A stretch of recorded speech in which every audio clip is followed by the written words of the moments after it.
All right, it's Father's Day, June, what is it, 18th? 19th? 2022? Happy Father's Day to all the fathers out there, and to all those who have lost fathers or who never had fathers, they were never around, or maybe we're not in good situations. I just want to do a quick impromptu video. This is take one. I'm going to read some stuff about the ego from A New Earth by Eckhart Tolle. But I just want to send a message out there to guys. I don't care if you're 11 years old or 81 years old. Listen up. For those of you who don't already know, men, boys, guys, males, we have been lied to for centuries. We've been programmed and conditioned and lied to. Being a man, the whole image of being a man needs to be rethought. Man up, suck it up, don't show feelings, don't be vulnerable, don't cry. That's bullshit. It's a fucking lie. A real man cries, a real man shows vulnerability, communicates with his woman, listens, is willing to learn, admit when they're wrong, and can balance the feminine side in themselves.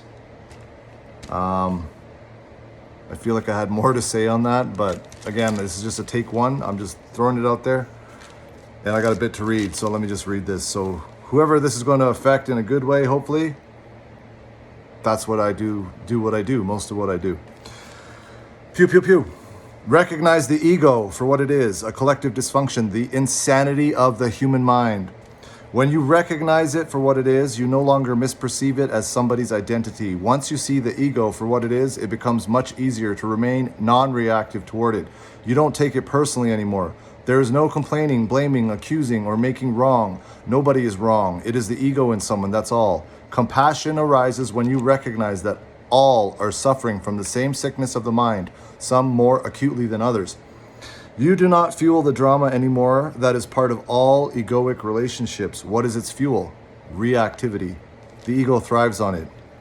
All that is required to become free of the ego is to be aware of it, since awareness and ego are not compatible, are incompatible. They're not compatible. Same thing. Awareness is the power that is concealed within the present moment. This is why we may also call it presence. The ultimate purpose of human existence, which is to say, your purpose, is to bring that power into this world. And this is also why becoming free of the ego cannot be made into a goal to be attained at some point in the future. Only presence can free you of the ego, and you can only be present now, not yesterday or tomorrow. Only presence can undo the past in you and thus transform your state of consciousness.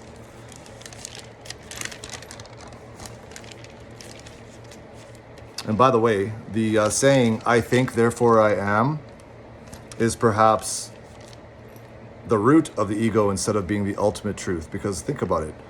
That's like saying, I think. I think is just as false a statement. I think, therefore I am. I think is just as false a statement as I digest or I circulate my blood. Digestion happens, circulation happens, thinking happens.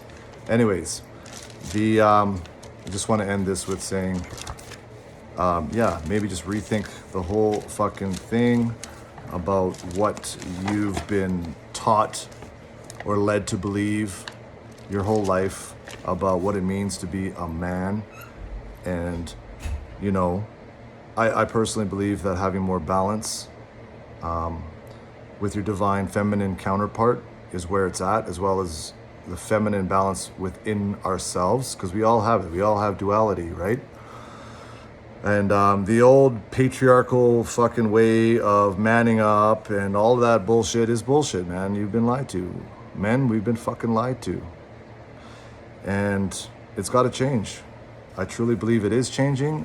For example, my situation now in recovery, rock bottom and ground zero in some ways, I'm seeing guys half my age in their early 20s that are breaking generational curses and traumas.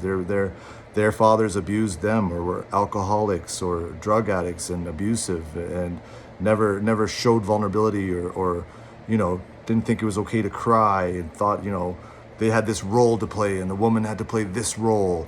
And, you know, they're just doing what their dad did to them, or teaching their sons what they're, you know, it just goes around and around. So these guys are half my age and I'm watching them literally breaking these curses and generational traumas. And it's incredible to witness, and it's happening. So whoever this video is meant to reach, you know, I hope it does some good. And the last thing I just want to say is, a man is the last thing you should fear.